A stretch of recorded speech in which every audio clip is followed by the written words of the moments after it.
세종이 책을 너무 좋아해갖고 그러니까 세종이 책을 너무 열심히 읽으니까 책을 다 압수했어요. 그러니까 얘가 그 병풍투에다가 이렇게 숨겨놨다가 밤새서 또 읽어. 그러니까 이게 책을 제일 많이 읽은 게 아마 세종대왕과 정조대왕이라고 할 수 있는데, 정조대왕은 우리나라 최초의 그 안경이 청나라에서 들어왔는데 그 안경을 최초로 썼던 임금이에요. 그러니까 이게 책을 많이 읽는다는 건 지적 능력이 그렇게 이제 높아진다는 거예요. 그래서 이재명 같은 경우는 책을 많이 읽은 것 는 않은데 현장 경험이 풍부한데, 그래도 이재명이 갖고 있는 건 분산 자본주의라고 우리가 설명할 수 있어요. 분산 자본주의란 지금의 자본주의가 다 집적돼 가지고 서울에 뭉쳐 있잖아요. 이런 걸 분산시켜야 한다. 그걸 뭘부터 분산시키냐? 에너지부터. 그러니까 에너지를 분산시키면 전체가 다 분산된다, 자동적으로. 그러니까 그 이재명의 정책 중에 리프킨이 한 말인데, 분산 자본주의. 지방에다가 에너지, 전기 만드는 그런 것들을 만들어 갖고 태양광이나 이런 거 만들어서 전기가 생산되면 거기에 데이터가 들어가고 각 가정의 전기가 생산돼 갖고 에너지가 다 분산돼서 돈이 안 들어가게 되면 지방이 저절로 발전한다는 거예요. 그러니까 지금은 에너지가 다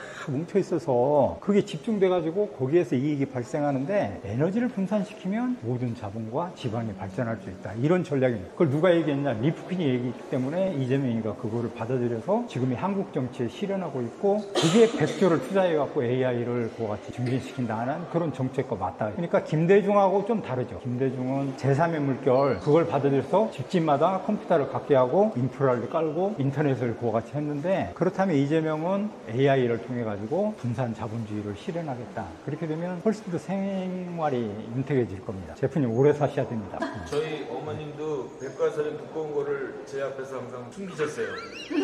비구잔다고.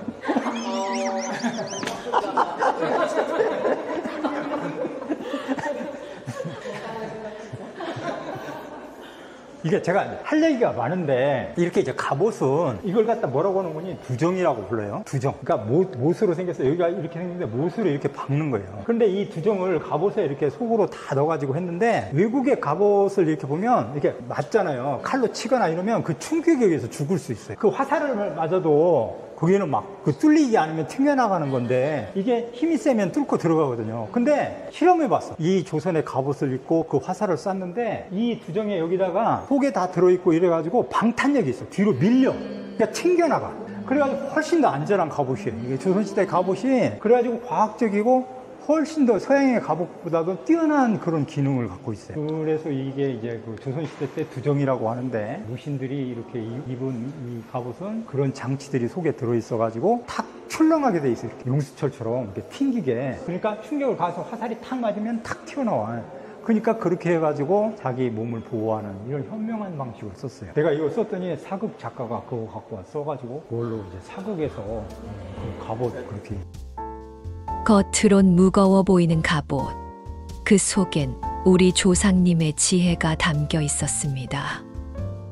세종은 이걸 만들었는데, 이거 중에 우리가 세종이 절대음을 갖고 있어요. 절대음각. 그래가지고 이 소리를 들어보고 그게 뭐 반음이 높다, 반음이 낮다, 이런 걸 알아차릴 정도였고, 종묘제례에 지금 정대하고 고태평이라는 음악이 이렇게 연주돼갖고 종묘제례학에서 펼치는 음악이 있는데, 그걸 세종이 작곡했어요. 그러니까 아주 놀라운 음악적 감각도 정말로 뛰어났던, 그러니까 천재적인 그런 자질을 가졌던 임금이다, 이렇게 얘기할 수 있어요. 그러니까 그 종묘제례학이 독일하고 프랑스 가서 그와 같이 공연을 펼쳤는데, 모든 사람이 일어나갖고 기립 박수를 보내는 그런 음악과 그런 춤과 그런 종합예술은 처음 봤다는 거예요. 그러니까 그럴 정도로 세종이 음악에서도 많은 이 악기를 개발하고 그걸 통해 가지고 전체를 보아요. 그러니까 그 선생은 음악을 알아야 돼요. 그러니까 우리가 그 학생들이 떠들 때 가가지고 조용히 해라, 책상을 두드리고 그렇게 하잖아요. 절대로 조용하지 않아요. 제일 좋은 방법은 노래를 하는 거예요. 개구리 한 마리 이렇게 하잖아요. 오른팔이 휙, 뭐 왼팔이 오르고, 이게 노래를 시키잖아요. 다 같이 하면서 그게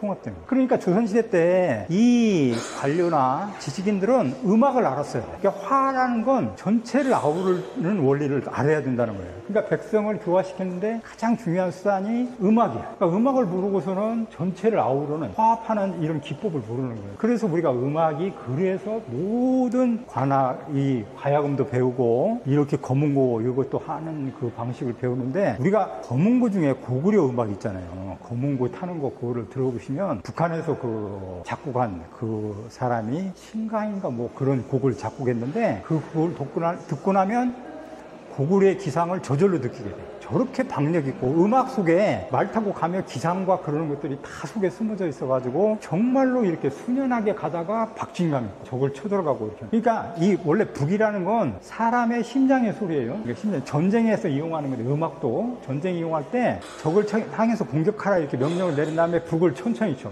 그러면 그 북소리에 맞춰서 보폭을 가는데 이제 돌격해야 돼요. 그럴 때는 북소리를 막 내는 거예요. 그러면 심장이 같이 뛰어가지고 사람이 고조되고 그렇게 흥분된 상태에서 적을 공격하게 되는 그러는 게 음악으로 활용되는 거예요. 그러니까 음악은 여러 가지 과 같은 거예요. 그러니까 제프님 같은 경우는 좋은 불륜의 그런 것 중에 좋은 자질을 갖고 있는 거야. 음악을 저같이 노래하라고 하면 아버님이 음대 나오고 어머님이 치대 나오셨다고 이것밖에 알아들으셨어요? 엄치요. 내가 엄치라고.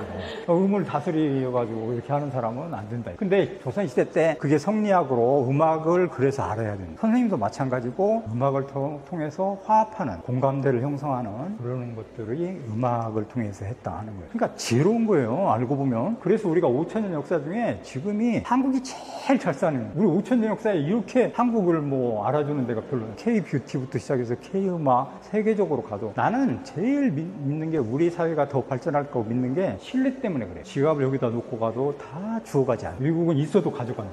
손 못 들고 다닌다고 그래. 근데 우리 사회는 그렇게 돼 있지 않고 서로를 신뢰하는데 서로를 신뢰하는 게 어떤 게 있는 거니 사회적 비용을 절감시키는 거야. 다르게 얘기하면 도둑이 많고 쓰리꾼이 많으면 경찰력과 이런 데 사회 비용 이런 게 엄청 들어가게 돼. 근데 그게 다 보장되고 아무도 안 가져가고 그러면 거기에 대한 비용이 절감돼가지고 그게 이제 공공투자나 그 다음에 불우한 사람들을 돕는 거 이런 데로 이용되고 그것이 서로 믿기 때문에 모든 정치와 문화에서 그렇게 되니까 그게 사회 발전에 다른 나라보다도 두 배 내지 세 배 정도로 발전할 가능성이 높아졌어요. 그러니까 그런 신뢰를 형성하지 않으면 절대로 안 되는 거예요. 그 부분이 이제 성리학의 장점이다. 지금까지도 우리가 받아들이는 게. 세종대왕님이 그 음악에 관련해가지고 너희 그 의관을 헤드셋으로 써라. 그거 아닌가요? 아, 그랬군요. 나 세종이 헤드셋까지 개발할 줄 몰랐어요.